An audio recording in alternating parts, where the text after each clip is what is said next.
성경을 보니까 성령이 임하시면 너희의 자녀들은 예언을 하고 청년들은 환상을 보고 너희의 늙은이들은 꿈을 꾸리라 이렇게 말하고 있다고요. 예언이라는 것은 말씀을 말하는 건데 말씀을 받으면 그 말씀이 우리의 미래가 되기 때문에 예언이라고 합니다. 여러분 말씀이 여러분에게 주어질 때 그 말씀을 믿음으로 받고 그 말씀을 절대 잊어버리지 말고 놓치지 마십시오. 그 말씀이 이루어지기까지 하나님 내게 말씀을 주셨으니까 말씀이 이루어질 줄 믿습니다. 내 인생이 이 말씀대로 될 것입니다 라고 말씀을 고백하면서 말씀대로 살아가십시오. 그 말씀이 여러분의 인생이 될 줄 믿습니다. 믿습니다. 교회도 마찬가지예요. 여러분 우리가 부흥에서 꿈을 꾼다면 하나님 우리가 꿈꾸는 그 말씀을 주셨다면 이 말씀이 우리의 미래가 될 것을 보고 믿음으로 고백하고 선포하고 기도하고 그걸 놓치지 않으면 때가 되면 반드시 주님께서 이루십니다. 반드시 성취가 됩니다. 놀랍게 쓰임받는 교회가 될 줄 믿습니다. 그래서 여러분 왜 우리 젊은 아이들은 우리 어린이들은 청년들은 특별히 너희의 자녀들은 미래가 열려있기 때문에 계속 말씀을 주시는 거예요. 여러분의 인생이 어찌 될지 아무도 모릅니다. 인생이란 것은 우리가 여러분 하나로 결정되는 게 아니에요. 여러분 공부 잘한다고 그 인생이 결정되는 건 절대 아닙니다. 이런 농담이 있잖아요. 학교 다닐 때 맨날 말 안 듣고 공부 못하는 애가 있었는데 맨날 그 말 안 듣고 공부 못하는 애가 맨날 혼나다가 나중에 할 거 없어가지고 뭐 어떻게 했는데 작은 회사를 하나 차렸어요. 그래가지고 그 회사가 승승장구하는데 신입사원 뽑는데 반에서 1등 하던 애가 들어왔다 그러잖아요. 신입사 그 면접자 애가 봤다 그러잖아요. 인생이란 게 그렇게 되는 게 아니에요. 공부를 잘하는 거 좋죠. 그 나쁜 거 아닙니다. 이왕이면 열심히 하면 좋죠. 근데 인생이란 것이 뭔가 하나로 결정되는 게 아니에요. 그래서 하나님은 말씀을 주시는 거예요.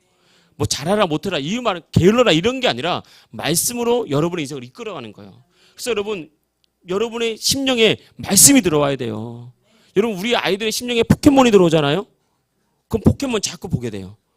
우리 자기 나이가 아직도 포켓몬 그렇게 들어와서 나중에 포켓몬 보러 일본 간다 뭐 한다 그래 가라 근데 그렇게 되는 거예요. 우리에게 마음에 들어온 것을 사람은 보게 됩니다.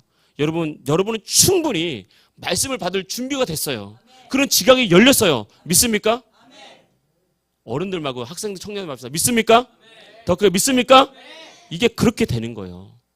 말씀이 들어와야 돼요. 말씀이 여러분의 인생을 만들어갑니다. 성공도 만들고 형통도 만들고 여러분 학업도 만드는 거예요. 여러분 말씀을 받으시길 축복합니다. 말씀이 여러분의 예언이 됩니다. 물론 어린이들뿐만 그런 건 아닙니다. 어른도 마찬가지겠죠. 두 번째는 청년들에게는 환상을 보여준다고 그랬거든요. 환상은 말씀이 내 눈앞에 믿음으로 보이는 걸 환상이라 그러는 거예요.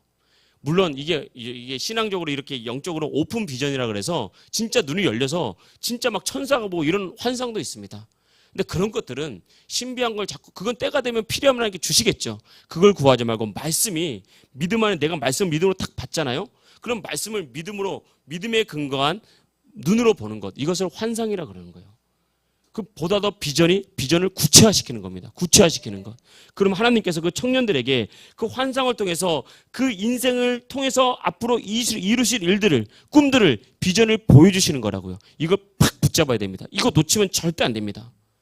그 하나님께서 이걸 딱 주신 이유는 너의 인생을 이렇게 만들어가겠다고 말씀하신 거예요. 이걸 봐야 되겠죠. 언제? 성령의 불을 받을 때. 성령의 세례를 반드시 받아야 됩니다.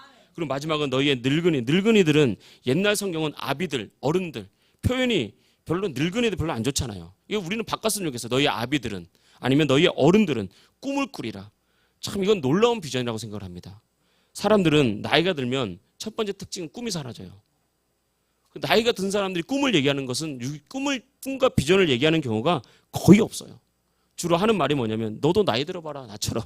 이게 제일 많이 합니다. 너도 나이 들어봐. 그래서 하루하루 사는 게 힘들어. 뭐 앉을 때 이럴 때 저도 그러더라고요. 저도 이게 어려워 일어나고 이렇게. 그런데 우리 기도해야 됩니다. 성령 받으면요 마지막까지 꿈을 꾸는 인생이 돼요. 정말 복되고 아름다운 인생. 그래서 여러분 저도 꿈과 비전이 있다면 맨 마지막 은퇴할 때까지 꿈을 꾸는 목회자, 또 가정에서는 꿈을 꾸는 아버지, 비전을 가진 사람 이렇게 되고 천국에 갈 때까지 모세를 본받아서 그렇게 살고 싶은 거예요. 모세가 80에 부름받았잖아요. 80에 부름받을 때 모세는 부름받고 난 다음에 120세가 될 때까지 눈이 흐려지지 않았다. 이건 진짜 시력적으로 눈이 좋았다는 얘기도 있겠지만 비전이 흐려지지 않았다는 거예요. 꿈이 사라지지 않았다는 거예요. 그러니까 마지막까지 천국 갈 때까지 주님께 붙들려서 주님께 나갈 때까지 하나님께서 모세를 붙잡았어요. 왜 비전의 사람이니까. 사무엘 선지자는 은퇴 후에 뭘 하냐면 사람들은 은퇴 후에 다 쉬잖아요. 은퇴 후에 자신의 만족을 쫓아다니잖아요. 근데 사무엘 선지자는 은퇴 후에 무엇이었냐면 자기의 고향 라마라는 곳에 갔어요. 라마라는 곳에 가서 선지자 학교를 세웠어요. 내가 선지자로 있어 보니까 우리 이스라엘을 살리기 위해서는 말씀이 필요한데 말씀을 전할 사람이 필요한데 말씀을 전할 사람이 없다. 제대로 된 선지자가 없다. 선지자 학교를 세워서 선지자들을 훈련하기 시작했어요. 그게 바로 라마 라요시라는 곳이에요. 라마라는 것은 지역 이름이고요. 라요시라는 말은 그냥 사는 지역이란 말이에요. 그러니까 사무엘 선지자가 고향에 사는 지역을 라마 라요시라 그러는 거예요. 그곳에서 마지막까지 비전을 성취하며 살았고요. 야곱은 130세에 가나안 땅에 애굽에 내려가서 바로 왕에게 안수를 하면서 내 나이 비록 우리 조상들의 나이와는 비교할 수 없이 130밖에 안 된다. 그러나 내 세월이 험악했다. 하나님의 꿈을 꾸고 살았다. 이렇게 말을 했다고요. 여러분 우리 인생이 그런 인생 되기를 원합니다. 그래서 여러분 어린이든 청년이든 어른이든 상관없이 성령이 임하면 마지막까지 가장 복되고 가장 아름다운 인생이 되는 거예요. 가장 아름다운 인생. 그것이 주님께서 우리에게 허락하신 인생이라는 것입니다. 제가 우연찮게 제가 누군지도 모르고 뭐 한 번도 만난 적도 없고 실제로 모르지만 요즘에 뭐 허봉랑 선교사님이라는 여자 선교사님이라고 있더라고요. 그분이 뭐 예수님의 이름을 뭐 안진뱅이도 일으키고 선교사로 뭐 할 때 그런 쓰임 많이 받았더라고요. 지금도 한국하고 미국에서 부흥회를 많이 하신대요. 근데 그분의 나이가 88세시래요. 88세.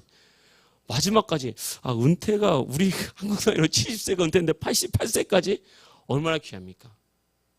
뭐 모든 사람이 다 그런 사람이 되라는 것은 아닙니다. 우리 안에 주신 각자의 비전이 있다고요. 각자의 상황에 맞는 그걸 놓치면 안 되는 거예요. 그냥 하루 벌어 하루 살지 이게 아니라는 거예요. 성령이 우리 안에 임하면 우리 안에 의욕이 일어난단 말입니다.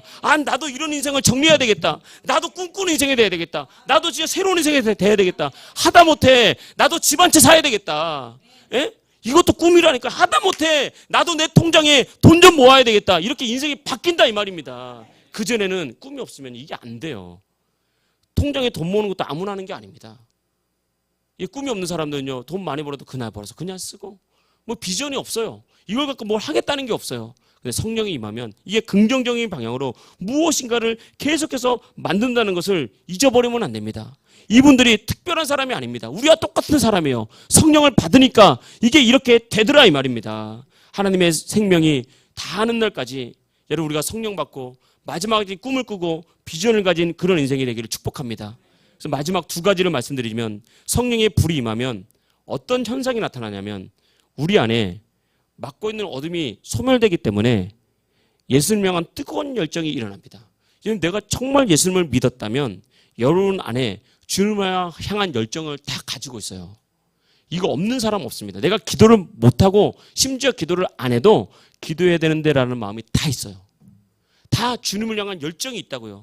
내가 평생 전도를 한번 해보지 않았다 할지라도 예수님 믿는 사람이라면 그 마음 가운데 나도 전도 한번 해야 되는데 이런 마음이 다 있다고요. 근데 사람은 그걸 자기가 없다고 생각할 뻔이에요. 왜? 어둠에 눌려서 그렇습니다. 근데 성령의 불이 임해서 이 어둠이 거쳐지고 떠나가면 주님을 향한 열정이 이제 막는 게 없잖아요. 이제 불일 듯 일어나기 시작하는 거예요. 예배하고 싶다. 기도하고 싶다. 말씀 읽고 싶다. 하나님이 좋다. 교회가 좋다. 막 기쁨이 생긴다 이 말입니다. 그래서 쓰임받기 시작하는 거예요. 그 다음에 성령의 불을 받고 이런 뜨거운 열정이 일어날 때 말씀으로 채우십시오. 기도로 채우십시오. 거기에 멈추면 안 돼요. 멈추면. 그러면 또다시 소멸되는 것입니다. 성령의 불 받으면 이렇게 달라져요. 그래서 내 마음에 이런 열정이 생기고 있다면 내가 성령의 불 받았구나. 성령의 불이 나한테 있구나. 그 다음에는 맞아. 이제는 이거 소멸하면 안 되지. 꾸준히 기도해야지. 내가 성령의 불, 기도의 영과 함께 가면서 내가 아주 대단하게 기도하지 못할지라도 계속해서 하나님 예수님께 집중하면서 기도해야지. 그러면서 자꾸 기도를 해나가십시오. 우리말로도 기도하고 방언으로도 기도하고 방언으로도 기도하고 우리말로도 기도하고 두 개를 균형 있게 성경 말 그대로 그렇게 계속해서 해나가십시오. 성령의 불이 임하면 두 번째, 이전에는 치열하게 싸워야 됐던 육신의 욕망이 있어요. 내가 말씀은 알기 때문에 그렇게 가면 안 되는데 아니면 이걸 해야 되는데 내 마음이 그걸 허락하지 않는 거예요. 그래서 마음에 갈등이 일어나고 싸움이 일어나거든요. 그런데 참 놀라운 것은 성령의 불을 받잖아요. 이게 없어져요. 더 이상 갈등이 없습니다. 그리고 육신의 욕망이 태워졌기 때문에 이제는 정말 육신의 욕망이 소멸돼서 하나님을 위해서 거룩하게 살아가기 시작하게 되는 거예요. 그래서 육신의 정욕을 제어하게 되는 것입니다. 그래서 이미 말했던 대로 악한 습관이 막 팍팍팍 끊어져요. 술이 끊어지고 술 생각이 안 나. 담배 생각이 안 나요. 이게 되는 것입니다. 이게 성령의 불받음 한 번에 이게 하나님께서 역사하게 되는 것입니다. 그리고 세 번째는 성령님이 우리의 영을 이렇게 세워요. 사람의 본질은 영입니다. 우리가 이걸 잘 알아야 돼요. 내가 걸어갈 때 내가 육체가 걸어가는 게 아니에요. 내 영이 육체를 가지고 걸어가는 거예요. 내가 볼 때 내 영이 육체의 눈동자를 통해서 세상을 보는 겁니다. 다 영이 하는 거예요. 영이 보고 영이 만지고 영이 걸어간다는 것을 우리가 잘 알아야 됩니다. 이 계시가 열리길 축복합니다. 이 계시가 열리면 그때부터 신앙생활이 달라져요. 우리 안에 능력의 차원이 달라지기 시작합니다. 근데 우리가 성령 받잖아요. 성령님은 우리를 살리는 분이거든요. 육체를 살리기도 하지만 영을 먼저 살려요. 영이 살아나야 질병도 치유되고 영이 살아나야 삶이 열리게 되고 형통케 되거든요. 영을 살리게 된단 말이에요. 영을. 그래서 영이 살아난 사람들은 예배 드릴 때 탁 집중해요. 딱 앉아가지고 탁 집중하게 되고, 왜냐하면 영이 그렇게 만들어요. 영이 그렇게 사모하게 되고, 어떤 말씀을 주시나. 그래서 영이 살아나게 해서 영이 살아나면 그때부터 삶을 다스리게 됩니다. 삶이 다스려져요. 이제 그전에는 안 되던 것이 이게 기적이에요. 기적 인생이 되기 시작하는 것입니다. 그래서 그 결과로 어떤 사람은 질병의 치유가 나타나기도 하고 문제가 해결되기도 하고, 그건 결과예요. 결과. 성령의 불이 임하면 이렇게 되는데, 성령의 불은 어떻게 받냐? 첫째는 안수를 통해서 받습니다. 물론 우리가 개인적으로 기도하다가 성령의 불을 받을 수도 있어요. 근데 성경을 잘 보십시오. 성령의 불 첫 번째는요, 오순절날 믿는 사람들이 함께 모여 기도할 때 성령의 불이 임했거든요. 성령 세례.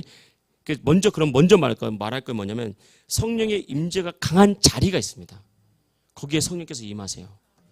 성령의 임재 강한 자리를 우리가 찾아다녀야 돼요. 제가 이미 라만 나요스를 얘기했죠. 사무엘이 선지자 학교를 하면서 제일 먼저 했던 일이 그들을 성령님과 동행시키는 훈련을 했다고요. 성령의 임재 훈련을. 말씀을 가르친 게 아니라 먼저 어떻게 하면 성령님과 동행하는지, 어떻게 하면 하나님의 영을 받을 수 있는지, 그냥 그 자리가 라마 나요스라는 지역 자체가 성령님이 임재가는 지역이 됐어요. 그때 다윗이 이쪽으로 피해서 도망갔을 때 사울 왕이 다윗을 잡기 위해서 군대를 보내거든요. 근데 군대들이 그 자리만 그 지역에만 들어가면 성령의 은혜를 입고 임재 가운데 예언을 하기 시작했어요. 다윗을 건드릴 수가 없었어요. 1차, 2차, 3차 군을 보내는데 다 그러고 돌아온 거예요. 그래서 사무엘이 화가 나가지고 자기가 직접 가거든요. 그런데 사울 왕 역시도 라마나에서 들어갔을 때 성령님의 강력한 임재가 있으니까 사울 왕 역시도 옷을 벗고 예언을 하면서 영의 무리 가운데 있었다고요. 이게 성령의 임재가 있는 자리가 있다고요. 그러니까 여러분, 술집 가는 게 아니라 교회 오는 거예요. 가지 마십시오. 아예 그냥 끊어버리십시오. 뭐 이게 경마장 같은 데 끊어버리고 교회 와야 된다니까요. 그래야 성령의 임재 가운데 있어야 열려야 됩니다. 부모들이 자녀에게 줄 수 있는 가장 최고의 선물이 무엇인지 아십니까? 성령님의 임재를 전달해 주는 거예요. 영어로 말하면 임파테이션 해주는 거예요. 전이시켜 주는 거예요. 부모가 뭘 돈 주면요, 쓰면 그만이에요. 용돈 주면요, 대학생 돼서 용돈 주니까 한 달째는 뭐 얼마 좀 남았을래는 없어 더 달래 모자라다고 주면 끝난다니까요. 성령의 임재는요, 그 사람이 자신의 인생을 능력 있게 만들어가게 합니다. 그래서 성령의 임재를 주면 부모를 뛰어넘는 능력 있는 자녀가 된다니까요. 그러니까 여러분, 예배의 자리, 임재 있는 자리를 사모하시길 축복합니다. 라마 나요스의 임재가 있었지, 그 옆에 있는 옆 동네는 임재가 없었어요. 아무 곳에나 임재가 있는 것이 아닙니다. 제가 여러분께 말씀드리고 싶은 것은 비난하는 것이 아니라 아무 교회나 성령의 임재가 강력히 역사하는 곳은 아니라는 것입니다. 오순절날 마가 다락방에는 성령이 임재했잖아요. 마가 다락방 옆에 있는 옆집의 다락방에는 성령이 없었어요. 성령의 임재가 있는 장소가 있다고요. 그래서 목회자는 엎드려 기도해야 됩니다. 그리고 교회를 우리가 세우려고 하면 엎드려 교회 안에 기도해야 돼요. 이 자리에 성령의 임재가 가득하도록.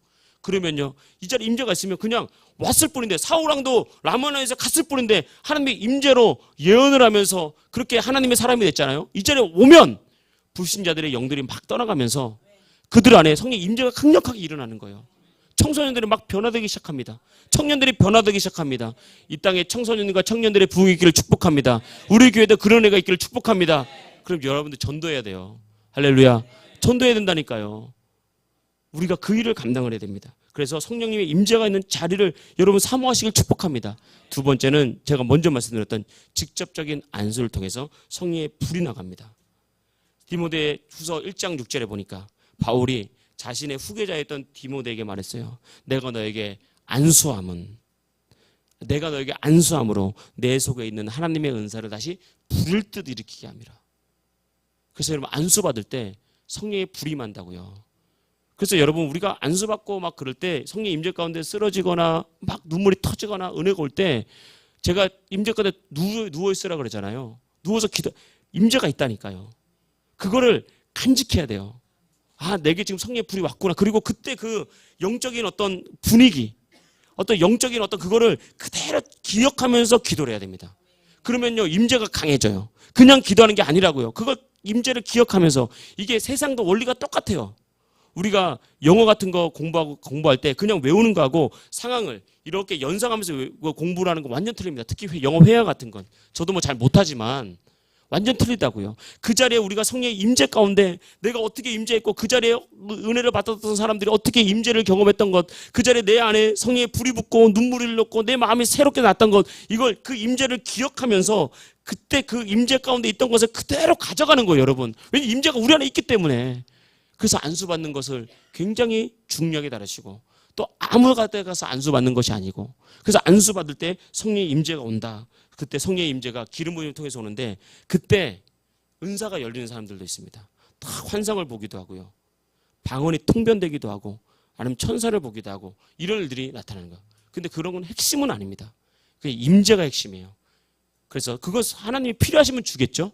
그런 걸 보지 말고 절대 성령의 불 받고 안수받고 내가 성령의 임재가 강한 자리에 있는 것, 이걸 사모하시길 축복합니다. 이런 은혜가 저와 여러분에게 있어서 여러분의 삶이 열리고 우리의 인생도 열리길 주의 이름으로 축복합니다. 할렐루야.